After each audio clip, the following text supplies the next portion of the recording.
Ready? Play.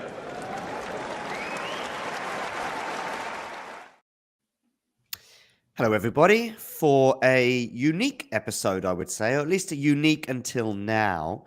It's the first time, really, we've done anything on doubles tennis, and we've been going more than 3 months now. And I'm sure Will and Hanlon are thinking, what is a tennis channel doing, neglecting this element of the sport, and one element that was so strong. But before we get into that, Will, how are you doing today? I'm doing great. Thanks for having us on. I'm excited to chat with you, and I love that intro. Ready play is my favorite part of a tennis match. The very beginning when the chair umpire does that, I love it. Yeah, me too. And by the way, the show may deteriorate from the intro onwards, but nevertheless, hold us on the intro. Hanlon, how are you doing? I'm doing well. I love that you're wanting to talk some doubles. I feel like that's more than most tennis podcasts or media platforms do. Not many take the proactive effort to give doubles a lot of airtime. So excited to talk some dubs today. Yeah. Listen, I want to give as much airtime to as many different elements of the sport as I can. You will see and hear my weaknesses in those respects, in that I can tell you what Djokovic and Nadal are up to, but a bit less what Salisbury, etc., are getting up to. But I'm part of the consequence, if you like, of the problem, and we will get into that in a few minutes. And by the way, I'm 43, so Hanlon, I've been told that maybe you know a little bit more about the history of doubles, and Will's a bit more of a strategy guy. So we'll be touching on both of those elements in the coming half an hour or so. But listen, before we do get into that, I want to speak a bit about you guys. Tell me a bit about you. Let's start with Will. Who are you, and what are you up to in the tennis world? Sure.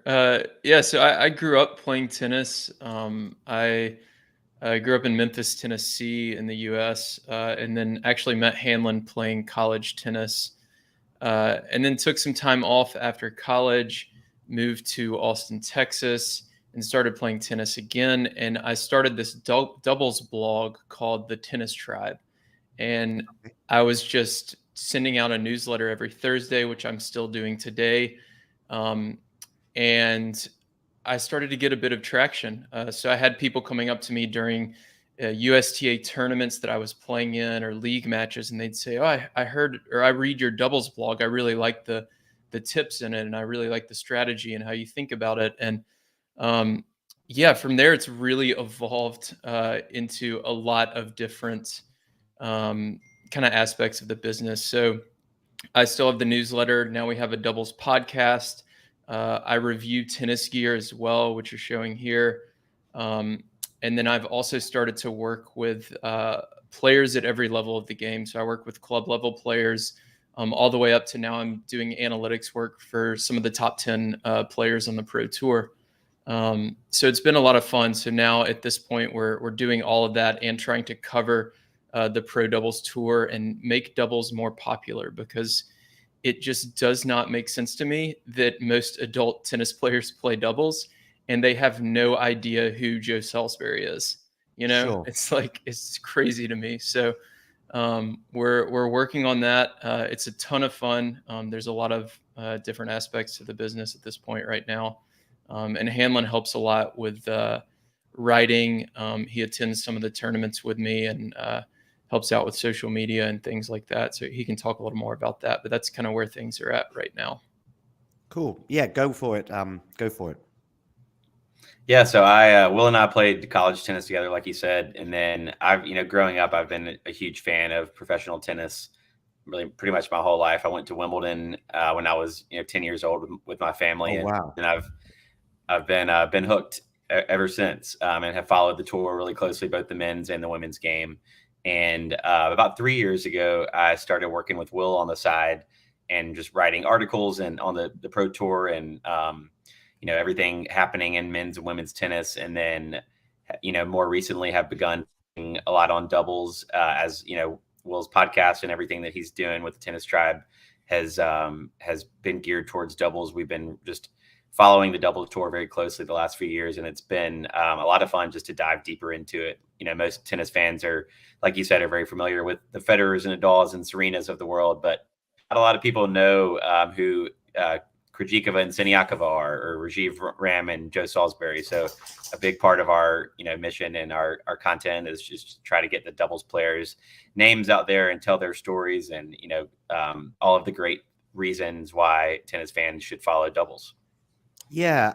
The thing is, though, that the Serenas and the Federers of this world in yesteryear were as well known for their doubles prowess as they were for their singles, arguably. I mean, I go back a bit further than some of our audience does, so I don't remember the year that Pam Shriver and Navratilova won the Grand Slam of '84, but I'm certainly familiar with Navratilova as much as a doubles player as I am a singles. Now, the reason for that, by the way, is because I was getting into tennis probably in the mid to late 80s when she was just sort of past her peak in terms of her singles. But I would watch evening tennis on Court 1, beginning of the sort of second week, and they would have a lot of doubles action on. And by the way, just looking at this list of honors for the Wimbledon doubles champions in the 70s and 80s, we've got Billie Jean King and Martina Navratilova. Well, if you were building a fantasy tennis team, if you like, of tennis players, and you've got those two in a doubles pairing, wow. I mean, it goes on, by the way. I saw a pairing that I didn't even know existed a little while ago. Steffi Graf and Gabriela Sabatini paired up in '88, and unsurprisingly won Wimbledon that year. But I think the point I'm making as well is what's happened. Let's go with you, Hanlon. What's happened with doubles tennis in terms of the legends of the sport now are all in singles, and maybe we just see them play Laver Cup in doubles. What's happened there? That's a good question. I think there's probably several reasons why the game certainly has gotten a lot more physical over the years, and the prize money in singles has continued to go up, which is a good thing for our sport. But I think in some ways that can impact doubles, where 2 or 3 decades ago, when tennis was just getting started, beyond the amateur level and the pro tour, especially on the women's side, they were playing singles and doubles to make a living, and the tour was successful. Nowadays the prize money is so good that a lot of the top players can rely on their singles game to make a bulk of their prize money, or off-court sponsorships and things like that. So a lot of those interests, for better or worse, can take away their time or their resources that they have to dedicate towards double. I think those are probably 2 reasons, but Will, I don't know if you have any other ideas. Yeah. I've talked with, so I had a podcast episode with Luke Jensen. It was about a year ago now. I was chatting with him at Indian Wells, where they were hosting World Team Tennis, and he was coaching one of the teams. And he talked about this, like he kind of played in the era where it started to transition, I guess, where, McEnroe was always playing doubles. And then by the end of his career, in the late 90s, Sampras and then onto Federer, they're not really playing doubles at this point. So he talked a little bit about that, and prize money was definitely a big factor, right? Okay. As especially it'd be interesting to look at it. I would imagine in the 90s maybe is when it really took off, with television and live sports taking off more so. But yeah, if you look at the prize money now today, and you look at what you get for winning a Grand Slam in singles versus doubles, it makes sense to spend more of your effort trying to win the singles Grand Slam than it is to even make a run in doubles. So if that, those 3 or 4 doubles matches that you might play are going to take away from your singles, then financially it's just not worth it. And I think that's been probably the biggest reason for that, but I'm hoping that can change over the next 10 years or so. Yeah, I mean, and I think we see. Go on. Sorry, I was going to say, I think on the women's side, right now we certainly see more top players who consistently play doubles than the men's, with Coco Gauff and Jessie Pegula and Caroline Garcia won a doubles Grand Slam. Both of the Czech girls at the top of the game are inside the top 50 or top 20.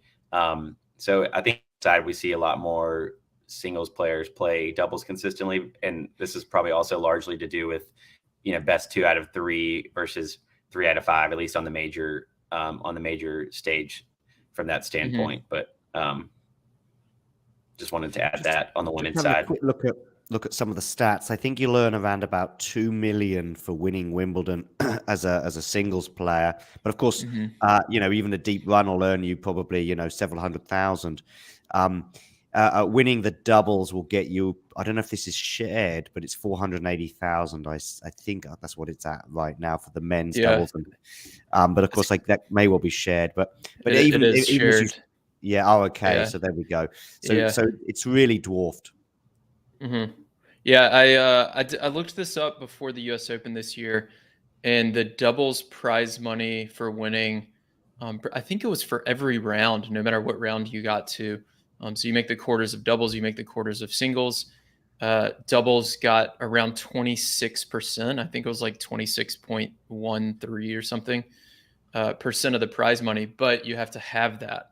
So for having the same result in doubles, you're making 13% of the money as the singles player would make. So I don't think it should be even, and I'm hoping that we can help make the sport more popular over the next 5 or 10 years, and there will be more demand for it. But 13% just seems way too big of a cap to me for players at that level of the sport. Yep, that's a fair comment. It's a kind of a pity because as you say, Coco Gauff, we don't have any sort of dream doubles pairings. We'll sort of see Krejcikova doing well with her pairing, Coco Gauff as well to some extent, but we don't, and Pegula, I think you touched on as well, we don't see Iga and Ons pairing up for a Wimbledon run. We also see players that maybe singles players that will occasionally use doubles, if you like. By the way, let's look at the men's side. If you don't mind me just dipping into the singles world for a second. Who stands out for you in the top 10, for example, as a really top, excuse me, a really top player in doubles? Well, Kyrgios had a great year, right? He's not top 10 in singles, I don't believe, but he had a good year in singles, obviously making the finals at Wimbledon. So he had a great year. Who are the top 10 singles players? Let me look at that real quick. So you got Nadal, Djokovic. So Nadal's always been a really good doubles player. He actually has pretty underrated hands. He won the gold medal with Mark Lopez at the Olympics 2008. Yeah, he did in 2008. You're right, exactly. Yeah, so people talk about Nadal. Do you also keep an eye on the singles world, Hanlon as well, and sort of see players and see how they get on in the doubles world? I do, yeah, a little bit here and there. I is a big singles fan and really only started, closely following the doubles tour in the last few years when we started working on the Tennis Tribe. So it is interesting to see, top players. Federer is another example. Early on in his career, he had a great doubles career. He played with Max Mirny and they won a couple of big titles. And he also medal with Stan Wawrinka. So they all have, I think we've seen each of the top singles guys shine in doubles one way or another, whether it's through Davis Cup or through the Olympics or, playing one-off tournaments with guys from their, fellow countrymen who are great doubles players like Lopez, for example, with Nadal. Or a Max Mirny, like Federer used to play with him. So I think, everyone has probably in the top 10 would bring a different style or flavor to the doubles court, depending on their strengths. It's just, a matter of who they would partner with as well. Yeah, sure. I'm looking at the top 10 now. So Rublev's had some pretty decent double results over the last couple of years. He's actually a good doubles player because he steps forward in the court so much and takes the ball so early, and he's a great returner. So as a net player, that just totally neutralizes you. You don't have time to poach or to move on that ball. Fritz has had some pretty decent doubles results.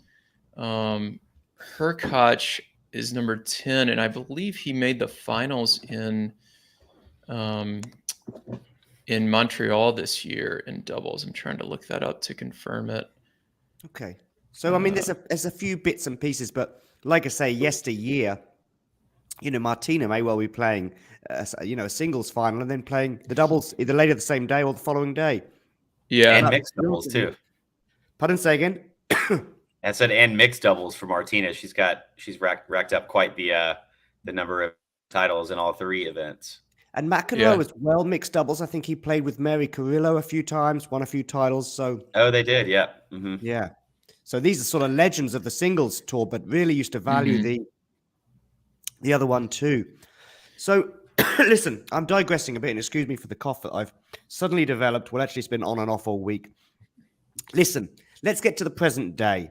Let's talk about the year that we've just enjoyed in the 2022.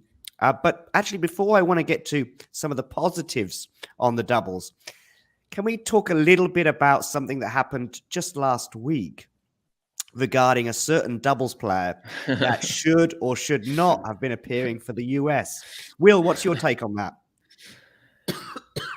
So I saw a lot of different opinions on this, and a lot of people defended Marty Fish and said, it's his team chemistry matters. He can, decide. It's up to him. And then I saw a lot of people just totally bashing him. And, I typically fall somewhere in the middle of these kind of polarizing arguments. But in this case, I think team chemistry does matter in events like this. But when you have somebody who's clearly like a number 1, or I think at the time or right now he's number 3 in the world, in doubles, I don't see team chemistry outweighing skill set there. And Raj is not a guy who's going to break up team chemistry. He's not like a Kyrgios where he's like, kind of has an attitude on the court or whatever it might be. He's not that. He's just an awesome doubles player and a really good guy.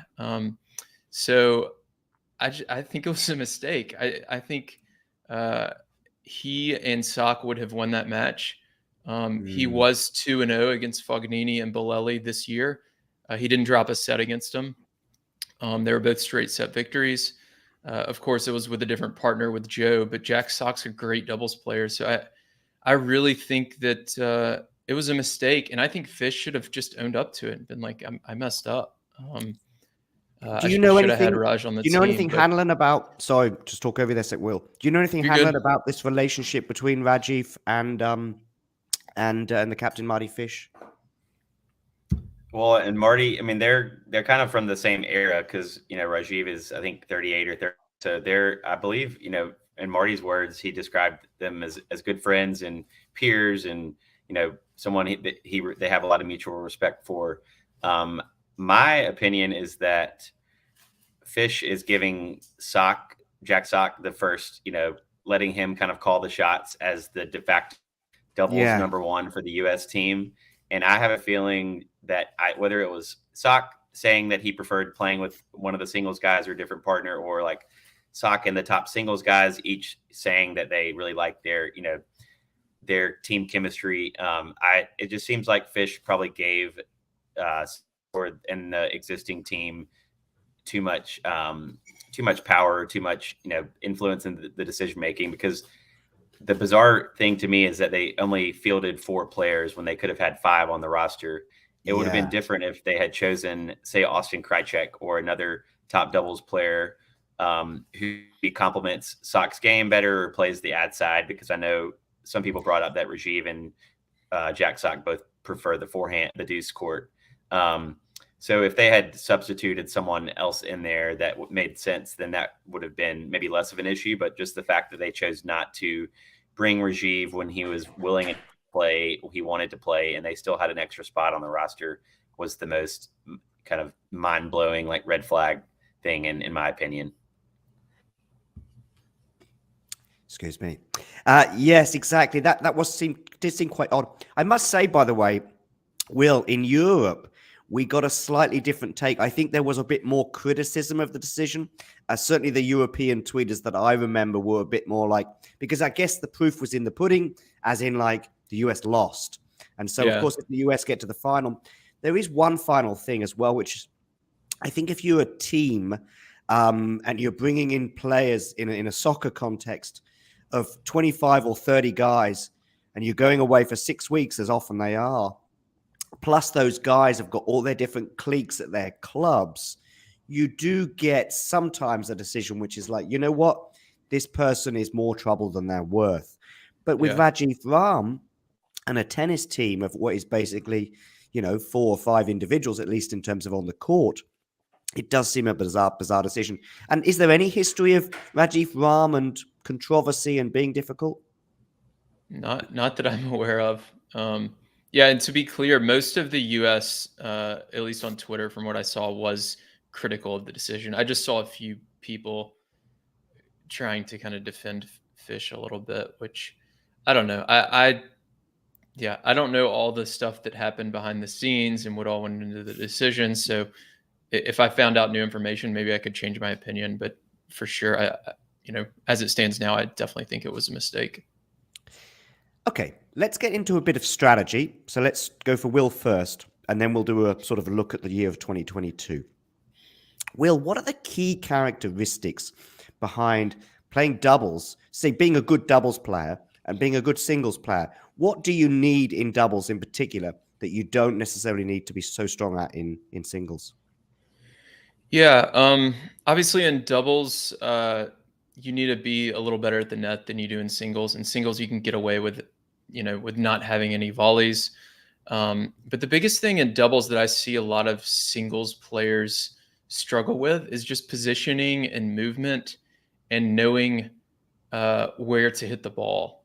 So a lot of singles players will get out there and try to hit winners from the baseline, and that's not typically how doubles is won. Usually you want to be setting up your partner at the net or at best forcing errors from the baseline rather than hitting winners. And that can get you kind of in a spiral of that'll lead to a loss if you're trying to hit winners from the baseline like that. But I would say positioning and movement are the two of the most important things for doubles. It's just a lot different than singles in that way because there's 4 players on the court. It's a bigger court. There's just a lot more moving pieces. So you have to know where to stand and how to move around the court to cover certain areas and force errors and things like that. Have you got anything to add, Hanlon? No, I think Will hit it on the nail. It's a lot of just, and I, myself am more of a singles player. So I think I enjoy doubles, but when I'm on the doubles court, there's still kind of a lack of knowing the right, when and where to hit it and the right shots to set up your opponent at the net and the, net poaching strategy. And, it's just a lot more strategy involved to some in doubles than there is in singles, just with 4 people on the court, more variables. You've got the net is, completely different game. So I think there's a lot more strategy and just more tactics that you can execute in doubles with your partner. Do you both play more doubles than singles or both, or how does it work out? Let's start with you, Will. Yeah, I definitely play more doubles right now. Yeah, I'm actually trying to play a little more singles just to get in better shape again. And it actually does help my doubles game, especially my serves and returns and then ground strikes from the baseline. But yeah, I definitely play more doubles. Sure. And you too, Hanlon? I play a lot more singles right now. Mostly I'm just kind of playing for exercise. So singles is a little bit more efficient for me, if I'm getting an hour practicing or whatever after work. But I did play a full doubles match for the first time a few weekends ago and really enjoyed it. So especially after writing more doubles and working more on, double strategy and all things doubles with Will at the Tennis Tribe, it was really fun to get back on the doubles court, and I want to, start playing again some more. Will, tell me about the pressure. And what do I mean by pressure in this situation? I mean, if you're a singles player, it's all on you, and there is a huge amount of pressure as a result.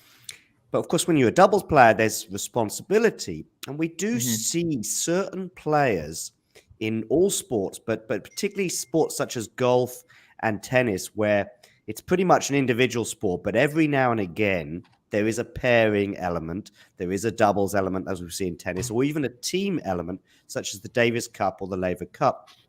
or the Billie Jean King Cup as well. Do you think that certain players as well can rise to that occasion? Well, I've seen Belinda Bencic recently, performing heroics for Switzerland, for example. I remember players like Montgomery, the golfer, who was terrible on his own, but then suddenly in a team event would rise to the occasion. Also, do you think there's other players that, I mean, I heard Iga Swiatek say a couple of years ago that she felt more pressure playing doubles than she does singles. That's interesting. Yeah, I feel like a lot of that, because with doubles you have the partner,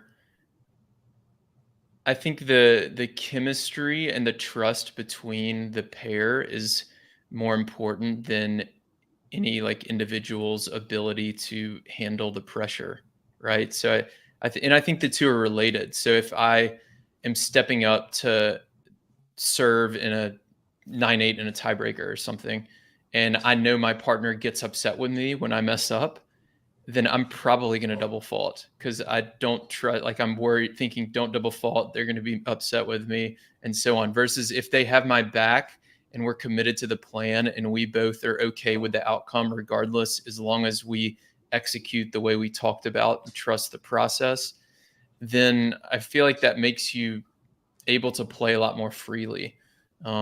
That all that said, I'm not a sports psychologist, so that's how I think about it. I think partnerships, team chemistry, and having that trust is the most important aspect as far as rising to the occasion, pressure on doubles.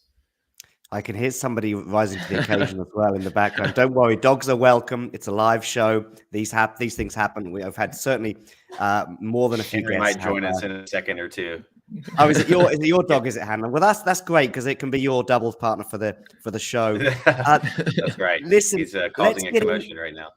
Yeah, let's get into the tennis in 2022. I think you both were at the WTA finals, right? Yeah, we were. Okay, cool. We'll come to that a little bit because first of all, let's begin back in January. Because actually in January, doubles tennis did get a bit of coverage thanks to these two guys.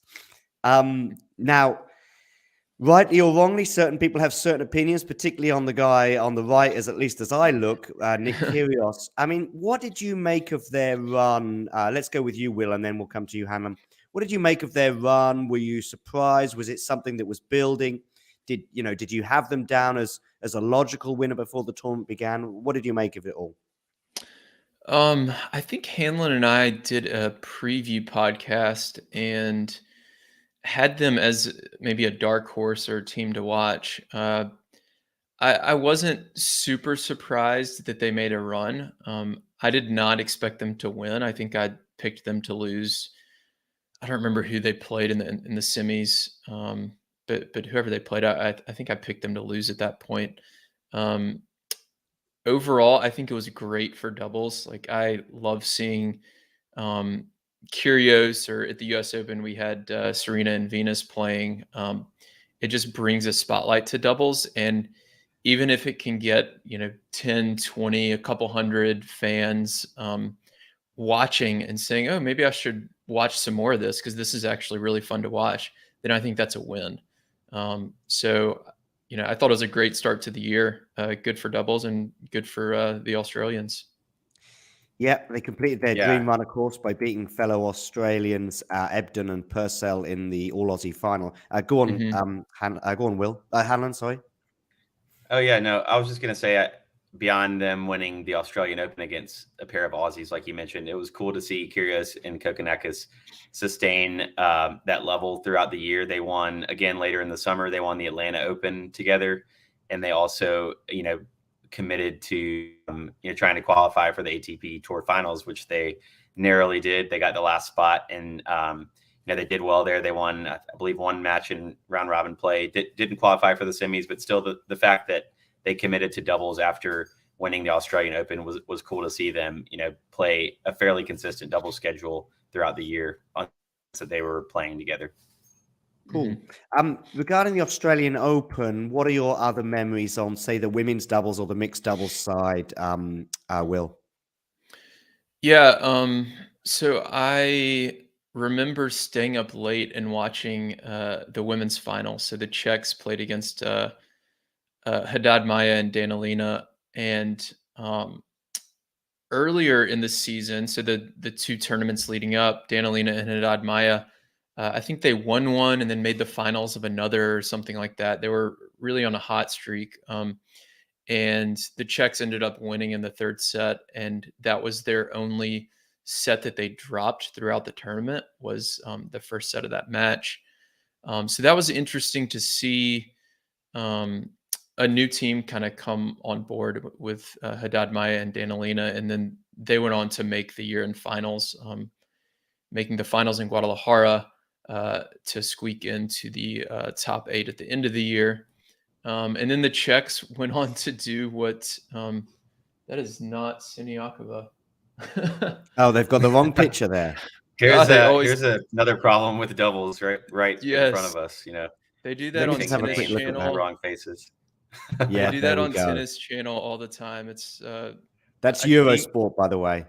I think they've fixed it now, but that's been a problem. But anyways, the Czechs went on to go 18-0 in majors and really have a very dominant year to build on their 2021. So, that was a big takeaway, or at least something I remember from the women's side. Yeah, right. And they had a very impressive year, right, Hanlon?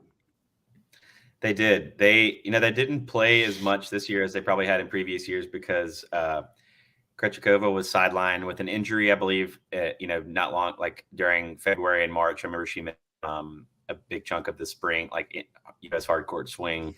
But the tournaments that they played, they did really well in. Like Will said, they went 18-0 in the majors. I think we lost him. We might have lost Hanlon for a second. He might come COVID back. Or the flu. There we go. Yeah. Sorry, we lost you briefly there, Hanlon, but I think you were telling us about her intermittent year, and yet she was still very successful. Yes. They kind of reminded me, like Serena used to do in her dominant years, where they showed up for the big events and just won most everything that they played in. Going 18-0 in doubles majors.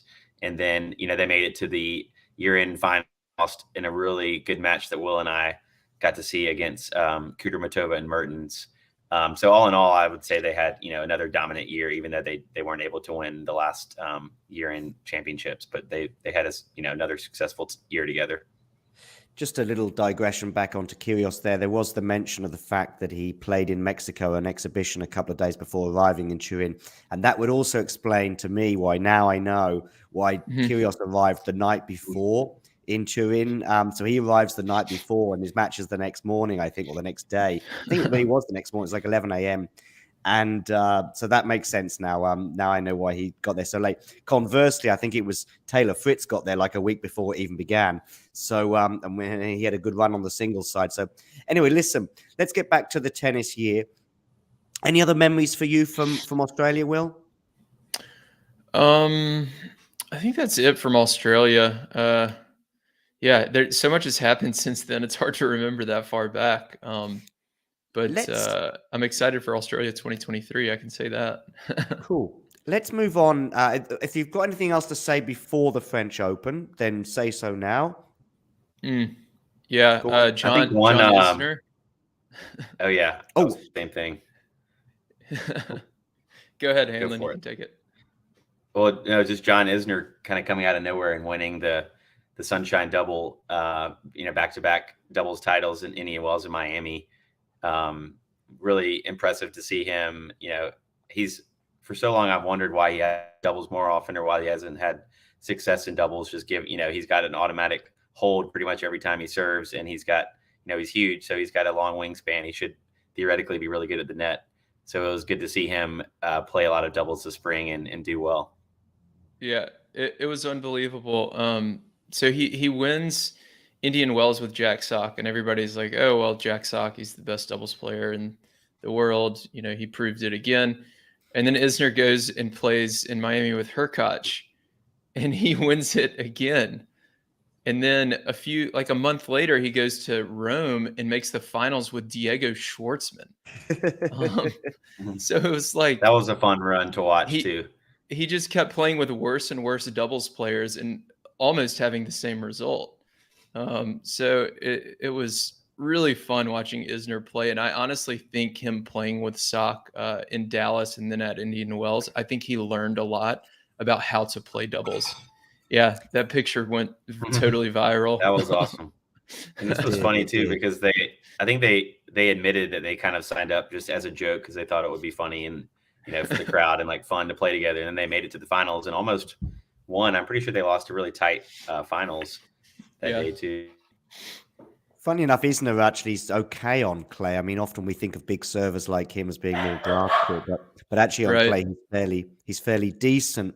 Actually, just as you were just talking about Isner there, I also wrote the name Fognini down because I think Fognini had a reasonable year on as a doubles player, but his singles year was pretty disappointing, I would suggest. And then my mind starts thinking, maybe this is something for older players, let's say, to get into, particularly if they're going out early in slams anyway. It's something for the crowd to enjoy as well, because they can still see some of these favorites, whether it be Venus or perhaps even Serena, if we do get to see her again on a court. That it's also a great way of getting people into doubles that way. Plus, and maybe this is the biggest thing, experience with a doubles. Would it be fair, Will, as the sort of more of a tactical guy on this? You do run a bit less in doubles, right?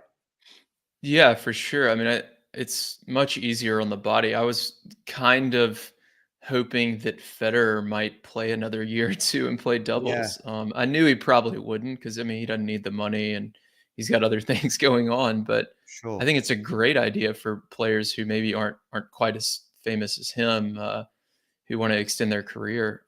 It's definitely much easier on the body. Yeah, players like Isner and Fognini certainly spring to mind.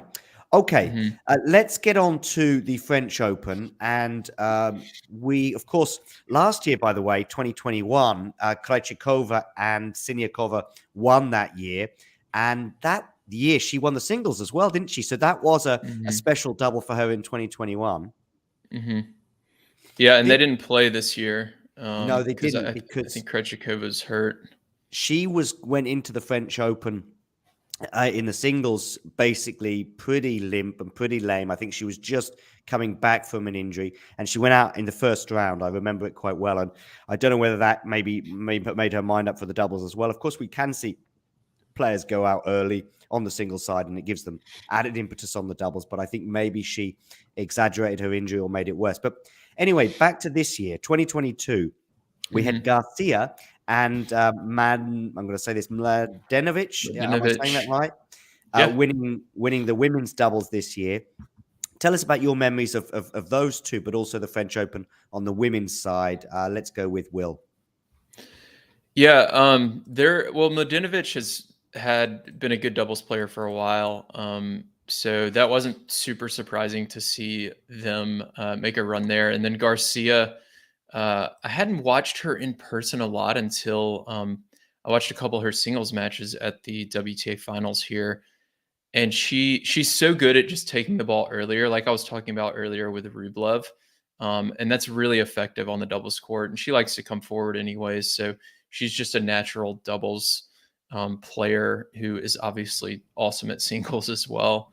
And then on the men's side, Arevalo and Rogier broke through. They won Arevalo's first major. I don't know if Rogier has one or not. But he's won a couple. He's won a couple. Okay, I thought so.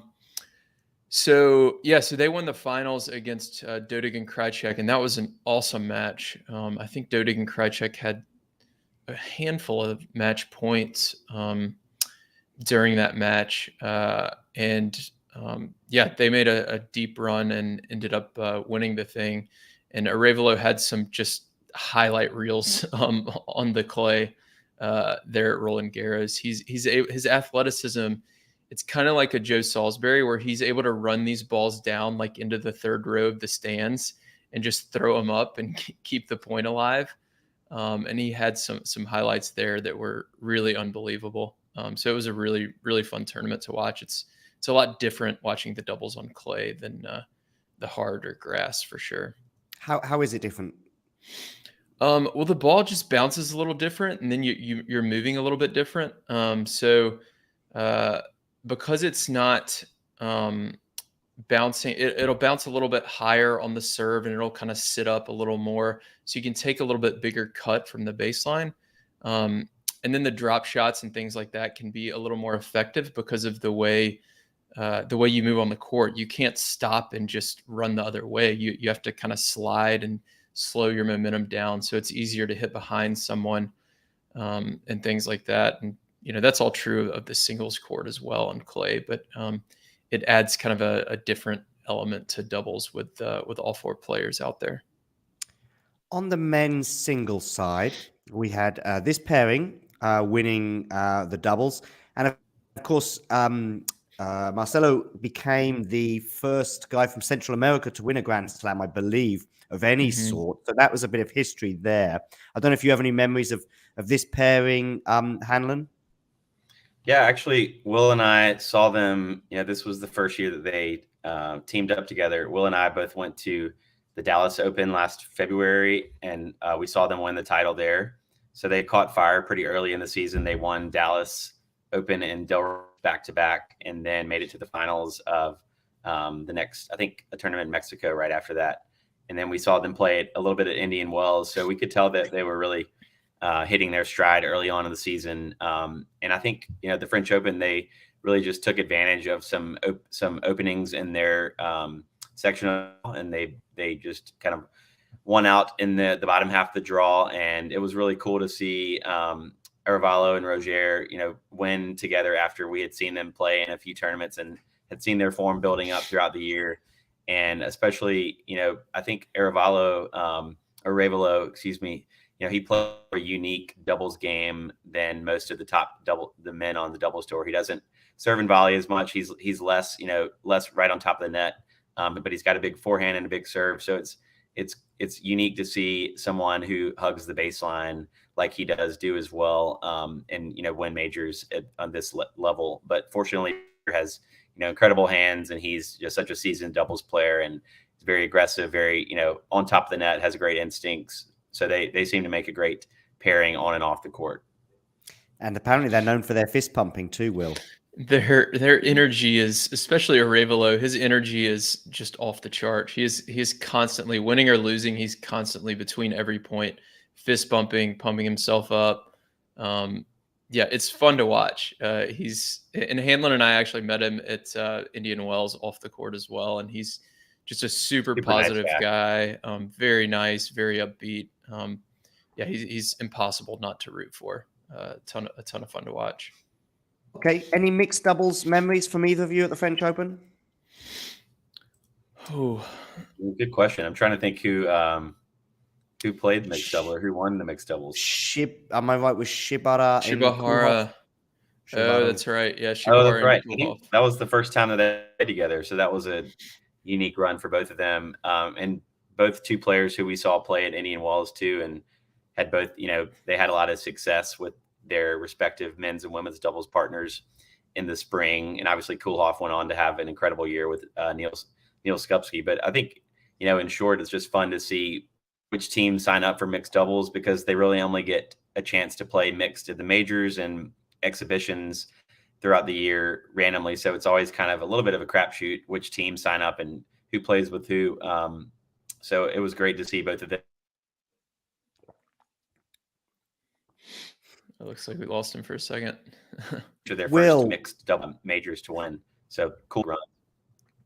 Cool. Will, we're going to get into the grass court now. I mean, are the differences between, the hard court, the clay, and the grass court, does it basically, in terms of tactics and philosophy, is it basically the same? Do the big servers tend to do extremely well on grass, for example? We've obviously got the volleying thing we mentioned already. Does that get even more exacerbated on a grass court, or are there any big differences you would say?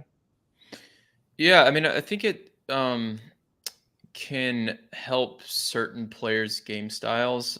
In singles, you see the serve and volley work a lot more on grass, but because the ball moves through the court so much faster, it helps to have kind of a shorter backswing.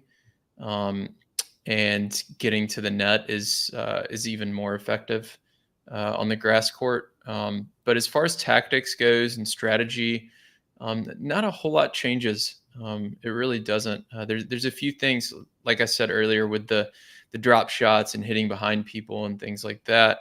There's a few things like that can be more effective, but as far as overall double strategy, not much changes between the surfaces. Ebden and Purcell, of course, made up for their disappointment in Australia by winning the title in Wimbledon. By the way, I do think of a lot of, and we touched on the history before, Hanlon, one thing I did miss off in the history was that I noticed it gets to about the year 2000, and there's a certain Australian duo that suddenly appear on the roster, particularly at Wimbledon, where it's just like win, win, win, win, win, win, win. Not only that, they both began with the letter W. Funny enough, and the sort of Woodford-Woodbridge pairing is the one, of course, I'm referring to.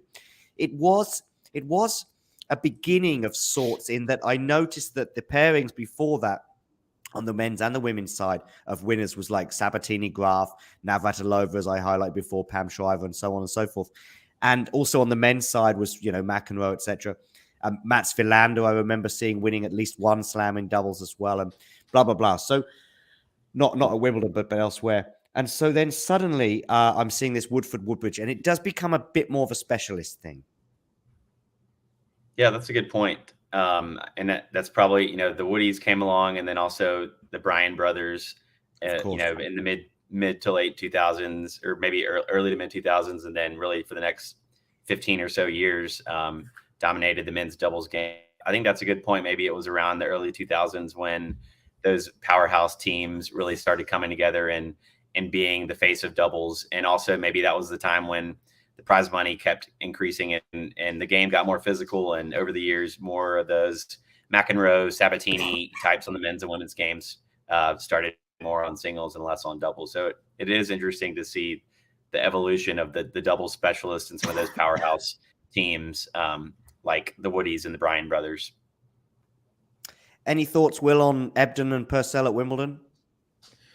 Yeah, they really had a good that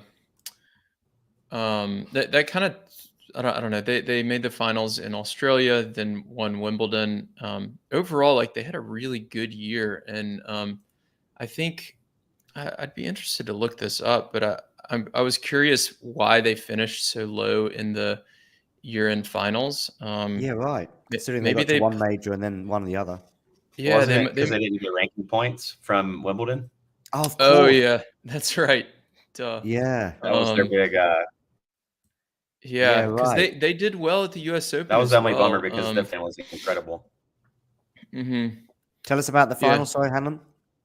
Well, Wimbledon is great because it depends. Some people look best of five in doubles, then a lot of people don't because it goes on for too long. But this was a best of five doubles. At its best, they defeated Mektic and Pavic in 5 sets, and I believe. Oh, we lost him again. Yeah, Pavic was hurt. I think in that match, if I recall, he had like his hand taped or something, and he went out and played anyways. I think before the match they weren't even sure he was going to play, but he went out and played anyways. And I think it ended up like, was it 10-all in the third or 7-6 or something? I don't know what the format is. Hanlon, do you remember? Yeah, it was. I don't remember the exact score, but it was definitely like best of 5 until the very end, and it was a big final. Yeah. Okay. It was. Any other Wimbledon memories, Hanlon, from this year? One thing on the mixed doubles front, Desiree Crouchick won her 4th mixed doubles title. Now she's won 2 with Joe Salisbury and 2 with Neil Skupski. So she and I actually wrote a story about this not long after Wimbledon, but Desiree has really become quite the mixed doubles specialist with it, which is rare to see in the doubles game, just because there aren't opportunities to play mixed doubles. So pretty impressive that she's won 4 mixed doubles Grand Slams, in the last 2 years. Yeah, that is impressive. Anything to add on that one, Will? No, it has been fun to watch her play mixed and have so much success. She's a really good kind of lefty player, and We almost had a podcast episode with her in Fort Worth at the WTA finals, but it got nixed. But I'm hoping to have her on the show at some point. Cool. Just before we move on to the next sort of part of the year, Hanlon, where can we find your show?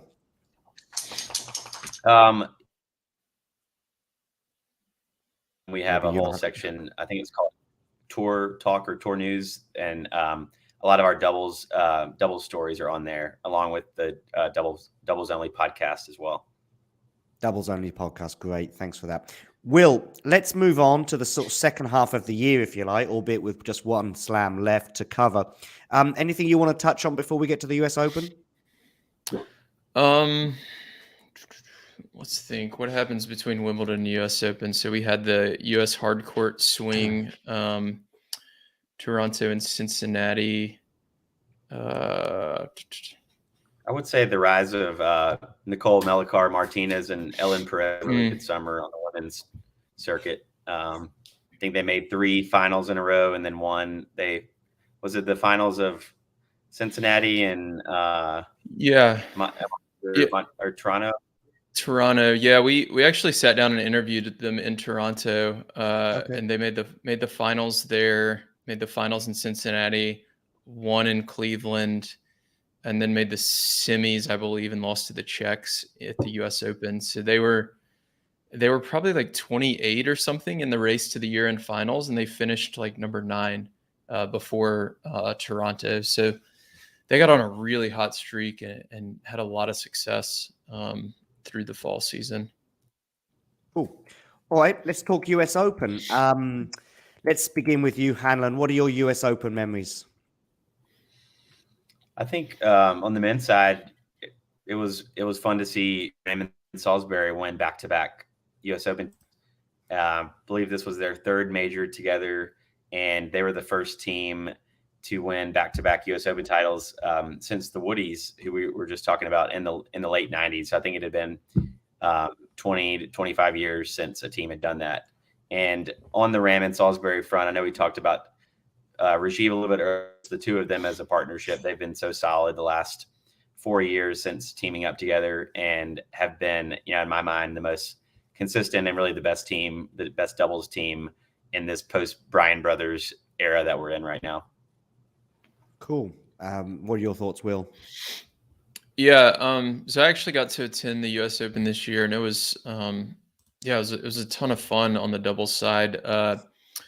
Seeing Raj and Joe win again was really exciting for them. And then obviously, I'm sure we'll talk about the year-end finals a little bit, but just their consistency is really, really impressive. And when you watch them on the court, you don't see it every point, but there will be a handful of points per match where you watch them and you're like, if they have, like, they've clearly been playing together a long time, because their communication and the way they move around the court, they just know exactly where the other person's going to be, and who takes a particular ball and how to cover the other person, and things like that. So that was a lot of fun to watch. And then on the women's side, the Czechs ran through the draw again. It was a little bit more shaky. So at the Australian Open and Wimbledon, they only dropped 1 set each. But in this one, I think they dropped 3 sets, but ultimately came out on top. And if you haven't watched them play, you're missing out, especially Siniakova. She is Krejcikova is just steady from the baseline, but Siniakova is so fun to watch at the net. The way she moves and just drives opponents crazy is just so impressive. And that, that's why she's the best doubles player on earth right now on the women's side. Hanlon, what are your thoughts on their year? I mean, it's pretty incredible. I think they did complete the Grand Slam or the career Grand Slam by winning the US Open. They did. And now they have 6 majors together. They're only both, I believe, age 26. So it's interesting to think about how they, if they keep this up. They won 3 majors this year alone, which is really impressive. I think the sky is the limit for them. If they, they play together since 12 or so, they have such a great relationship and chemistry. So, you've got to think if they stay healthy and continue prioritizing doubles, then, they could, by the end of their career, really be one of the top teams up there with Serena and Venus or Navratilova and Shriver in the, WTA all-time doubles, history books. So I'm excited to see what their, the rest of their career and these next few years look like for them. Any more thoughts on the mixed doubles season, Will, before I get to the end of year finals? I don't think so. One other thing I wanted to touch on was just the year that Kulhoff and Skupski had. I know, I'm sure we can talk about them a little bit in the year-end finals, but they did make the finals there in New York, and they led the ATP with, I think, 7 titles this year. Is that right, Hanlon? So they just had an unbelievable year, and I kind of was rooting for them to win that U.S. Open match just because they had such a good year, and I felt like they deserved a Grand Slam.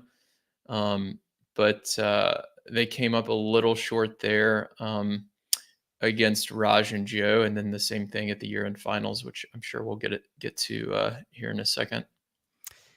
Okay, it's exactly what I want to come to, really, because I know on the women's side you were there in Texas, but we'll address the men's first of all. The ATP finals, which of course just finished a week or so ago in Turin. As we mentioned, the KK guys, Kyrgios and Kokkinakis, were there. They did squeeze in sort of towards the end of the season, but largely thanks, of course, to their win in Australia at the beginning of the year, albeit they went out in the group stage. Hanlon, tell me some of your thoughts on the men's doubles year-end finals. Yeah, it was great to see all the best teams square off there. I thought the way that the groups were drawn were interesting. Rajiv and Joe, I think, had a little bit better of a draw to get through the group. They had, I think some of the teams in Kulhoff and Skupski's group were either more dangerous or more in form. You had Mektic and Pavic. A more experienced team. You had Kyrgios and Kokkinakis in that group, and they were, they're always a very dangerous team, depending on if they're, if they give 100% and if they're dialed in. And then Dodic and Krajicek were the other team in that group, and they had a really fantastic fall season. I think they made like three consecutive finals in a row and won a couple of those titles. So that to me was the tougher group. So impressive that Kulhoff and Skupski were able to get out of that group and make it to the finals. And then I think Ram and Salisbury are developing quite the nice rivalry with Kulhoff and Skupski. That would be, it'd be interesting to see. I imagine teams will play together next year. And just based on how consistent they both were, it'll be interesting to see them face off more, again in more finals and, semifinals and whatnot next year. I'm guessing people want to get Salisbury's take on the Ram situation as well. I guess he's not said anything because he probably thinks, you know what, I'll let the Americans sort of fight with themselves about it. Go on, Will. He posted on Instagram. Okay. Yeah, like during the whole thing, he posted on Instagram. It was a picture, I guess, from the event that he had taken somewhere, and it said something like, if only they had a better doubles option. Oh, wait. And then he had like the monkey emoji face like this. He called him out. It was pretty funny. Oh, okay. I wasn't aware that. I should have been, really. Oh, I see. I mean, there's been a few. I don't know if that was set up or not.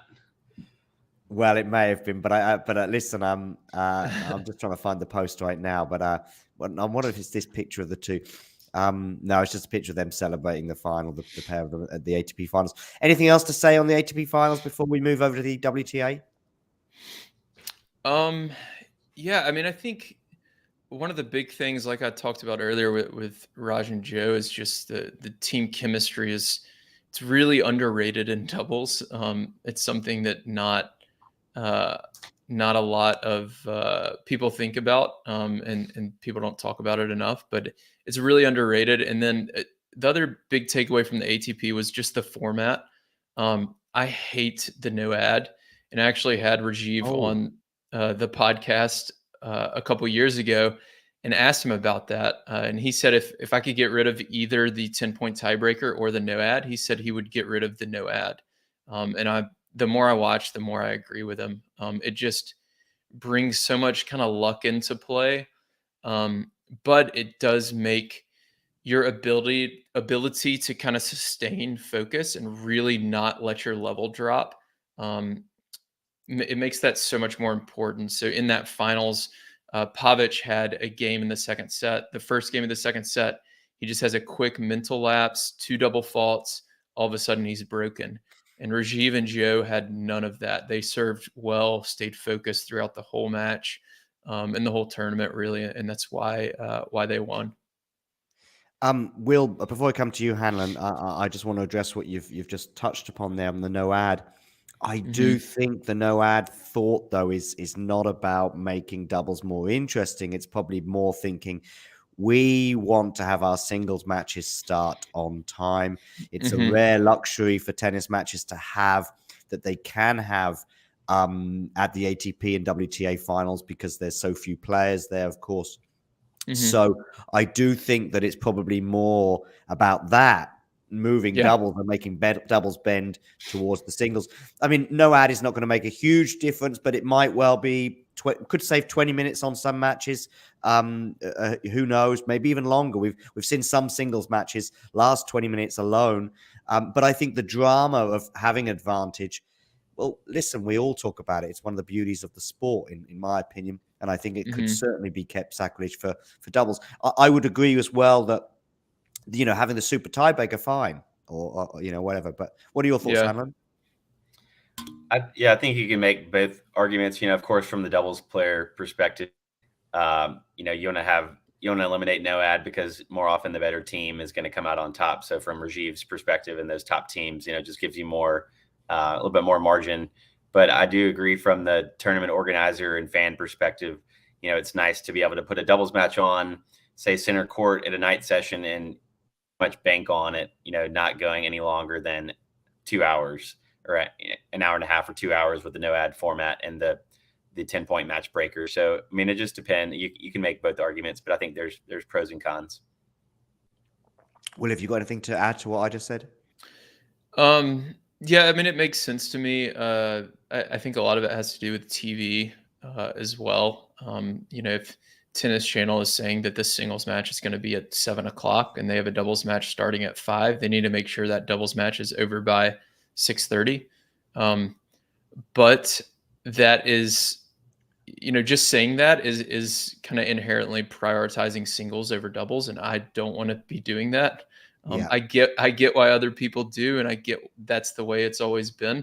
But I'm trying to, I want things to change. So I want the best teams to win, and I don't want luck to play as big of a factor as it does in a lot of these no ad situations. So that's my take on it.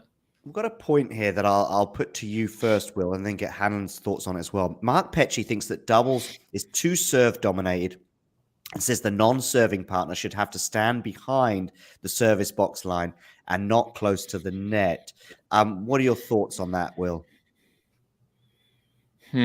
I think I'd need some time to chat with Mark and understand a little bit more why he's saying that. It's definitely more difficult to break serve in doubles.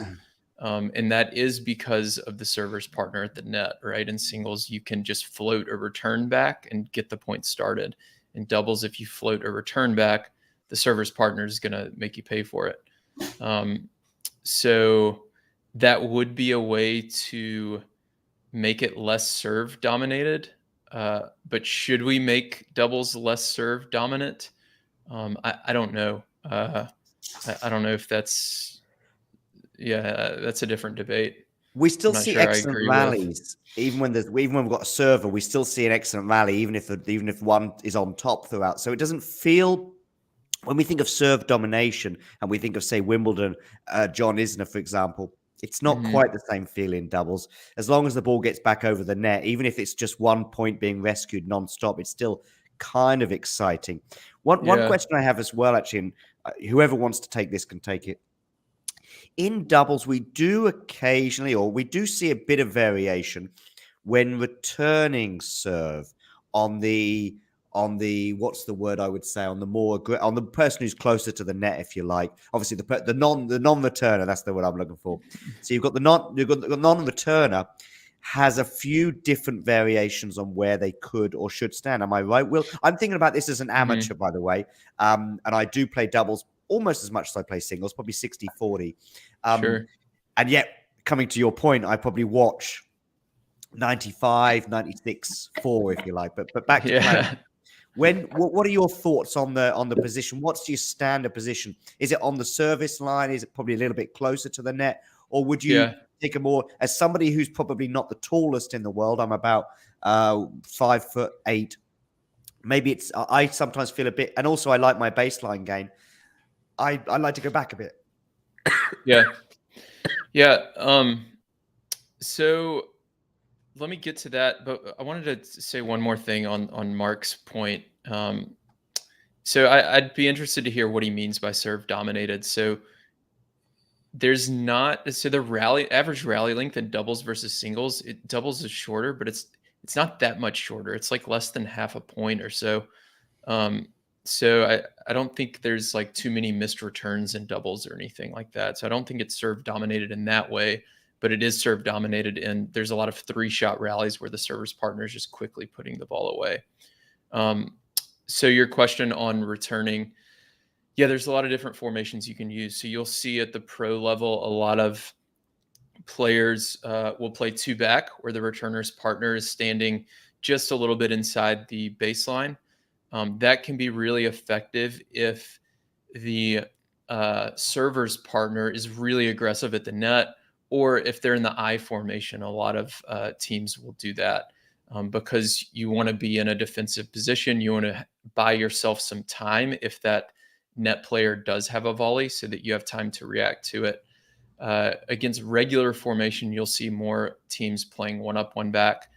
I typically recommend starting a little behind the service line against first serves. And then for second serves, you can step forward a little bit more into that service box.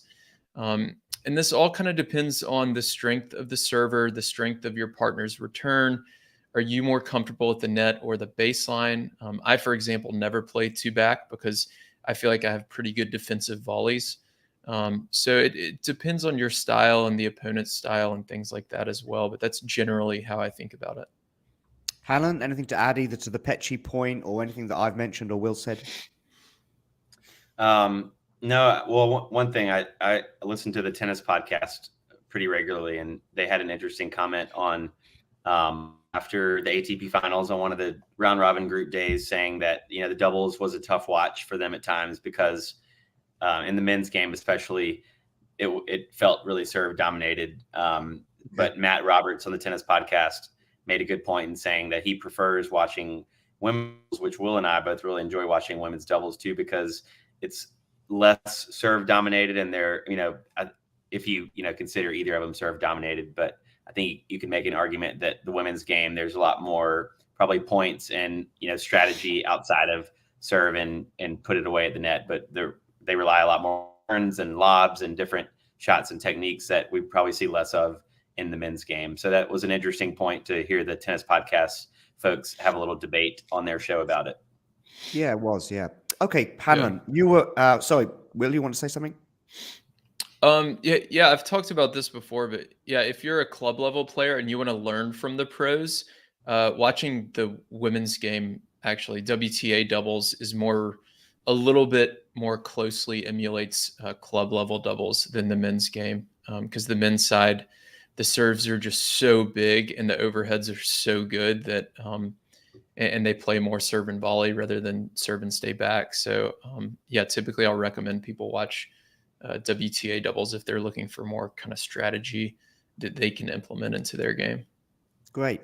Okay, Hanlon, you were there in Fort Worth for the season-ending tournament for obviously the singles, but also the doubles on the WTA side. What are your thoughts on what you saw in the flesh? Yeah, two things come to mind. It was, for being a U.S. tennis fan, it was disappointing to see the week that Coco Gauff and Jessica Pegula had, both in singles and doubles, after they both had such a great year all year long, so consistent in both singles and doubles. They just gas and confidence. So that was a little bit disappointing because we had expected them to at least make it to the semis, possibly to the finals. And then the other player who really stood out to both Will and I, just being front row for a lot of these matches, was Veronika Kudermetova. And she was, by far the best player on the court in several of the doubles matches that we watched, and just could take over. She's so quick. She has really powerful ground strokes and just great hands, and was really impressed with her. And, obviously that showed throughout the tournament, because she and Elise Mertens ended up defeating the Czechs in the finals and winning the trophy. So those were two takeaways for me.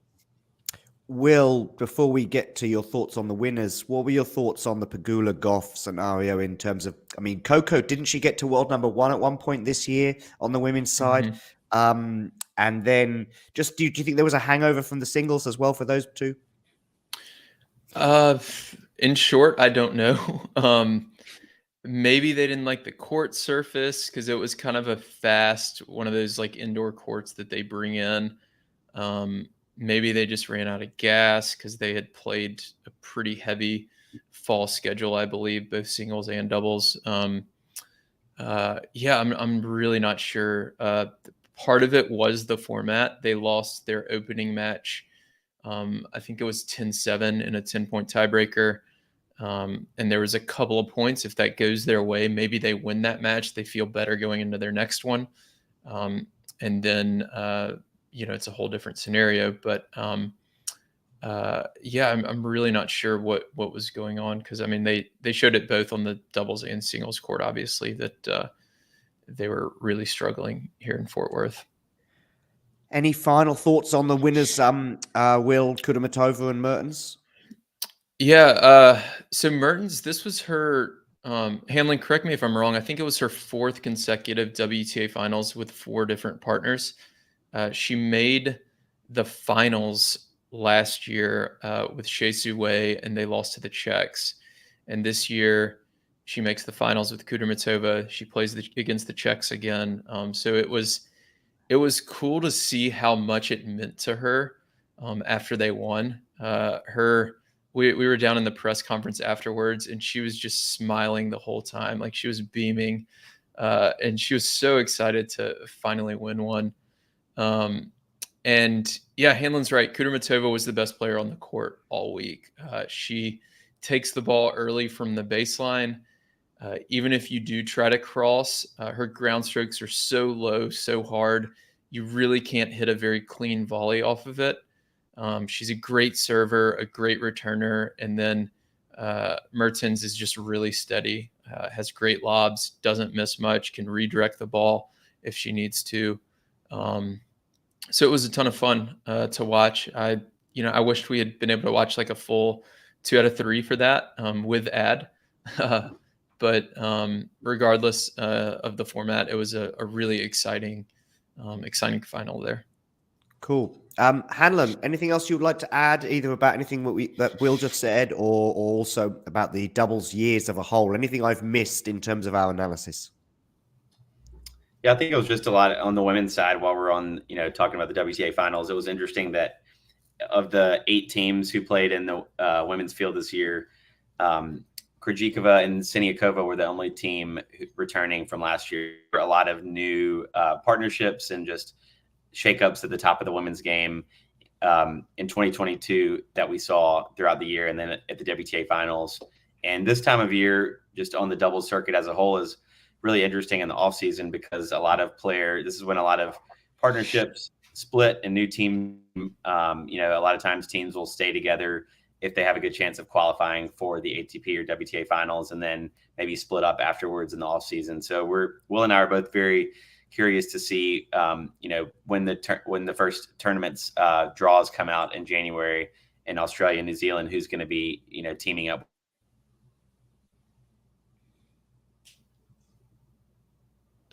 Looks like we lost him again. We always get Hanlon for about 48 seconds, and there's a limit. There's a limit. Listen, before we lose Hanlon to the darkness and his internet connection, before we lose me to my cough that's been gradually getting worse throughout the week, before we lose Will in the midst of Mark Petchey's question, I just want to say thank you to you both. Let's have a quick reminder of where we can find you. Give us your Twitter handle, first of all, Will. Yeah, it's at Will Boucek. They won't figure out how to spell my last name. But it is on the screen. There you go. Boucek. It's my Twitter handle. The website is thetennistribe.com. You can find the podcast and everything there, and follow all of our doubles coverage as well. Cool. And you, Hanlon? Yeah, you can follow me at Hanlon Walsh, and then we'll be tweeting from the Tennis Tribe as well. And apologies for the internet connection issues. It's okay. It's been pretty good. No, we get you for the most important 48 seconds. I've just put also in the live chat your website. And listen, give Will and Hanlon a follow on Twitter, etc., and certainly check out their website. And listen, just want to say thank you. And listen, I'd love to have you on again sometime in 2023. Yeah, let's do round 2 for sure. So much, John. Let's do it a bit more often. We can do maybe something after Australia, the Australian swing. That would be something pretty cool, I would imagine. Yeah, that'd be a lot of fun. Cool. Thanks, Hanlon. Awesome. Thank you, John. And I'm going to leave our audience with a couple of videos. So let's play the first video now. Take care, everybody. Thanks for stopping by. If you enjoyed this video, make sure you hit that like button. Don't forget to subscribe and click that notification bell so you don't miss out on all things tennis. If you enjoyed this video, make sure you hit that like button. Don't forget to subscribe and click that notification bell so you don't miss out on all things tennis.